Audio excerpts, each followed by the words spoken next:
Seems a new witness has came about. Now this was from yesterday actually, but it is new to me. So I'm thinking maybe it could be new to some of you as well. This new witness says that Brian and Gabby actually stopped by her store and said that Brian was actually forcing Gabby to say that she was his fiance, and he acted strange at the store. Let's hear the story. Remember, the link is in the description box below, as always.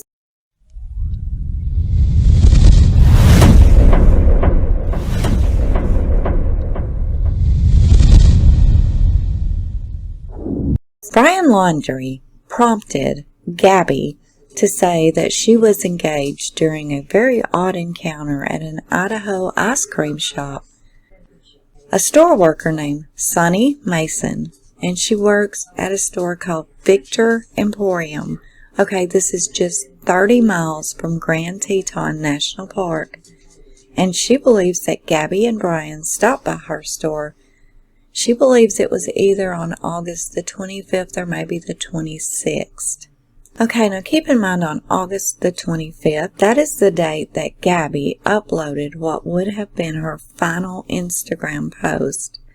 And she also FaceTimed her mother for the last time that day. And then on August the 26th, the day before the witness claims to have seen Brian screaming at the waitstaff in a Wyoming restaurant, while Gabby stood nearby in tears. And during her alleged encounter with Gabby and Brian, she said that she remembered bonding with Gabby about the flower tattoo on her left arm.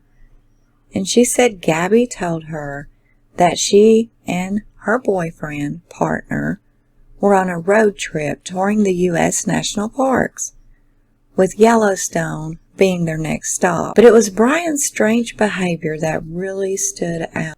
She said it felt to me like he almost prompted her to tell me that she was engaged. She said, we get a lot of engaged couples, and it doesn't usually come up that way. It just kind of felt odd, like it was a reminder to her to be like, oh, look, we're engaged. It felt like he felt slighted for her not talking about it and talking about their engagement, or her not being excited enough about it. Other store owners and workers have previously claimed to have interacted with Brian and Gabby in the area at around the same time as Sonny.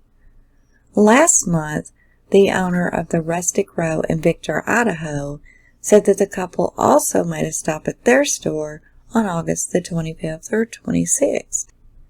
And the owner of the store, who was not named in this article, said that they told me they were traveling from Florida. They had just been to Teton Park, and they said they were interested in going to Yellowstone, and I told them they could go to the west entrance. They seemed happy. And when they left, she hollered back from the door that they were engaged, and I said, congratulations. And it was just the following day, and that was the same day that Brian was allegedly spotted shouting in a Wyoming restaurant. Gabby's mother, Nicole, said she received an odd text from her daughter's phone, and it read, "Can you help Stan? I just keep getting his voicemails and missed calls." Well, Gabby's mom, however, said she did not believe that Gabby sent that odd text. Stan is Gabby's grandfather's name, but she does not refer to him by his first name. Then days later, on September the 1st, Brian returned home to Northport, Florida in the couple's van, but there was no sign of Gabby. Brian offered no explanation about where Gabby was and immediately retained an attorney. She was eventually reported missing by her mother on September the 11th.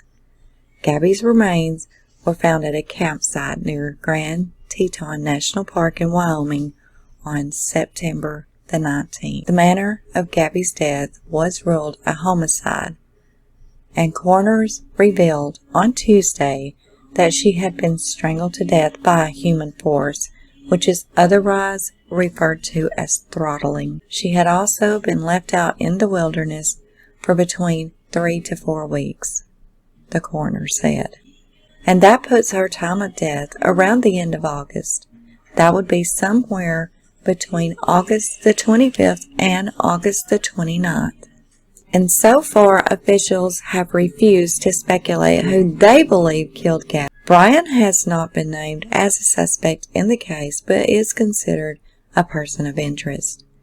He is also wanted by police for alleged bank fraud after investigators say that he did use a credit card that belonged to Gabby in late August, racking up charges amounting to $1,000.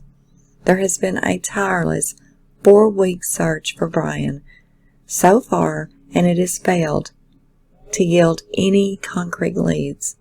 Law enforcement has been forcing their efforts on the Carlton Reserve. Meanwhile, Dog the Bounty Hunter has been conducting his own search in Fort DeSoto Park, where Brian had gone camping with his parents before disappearing. The investigation into Gabby's murder continues.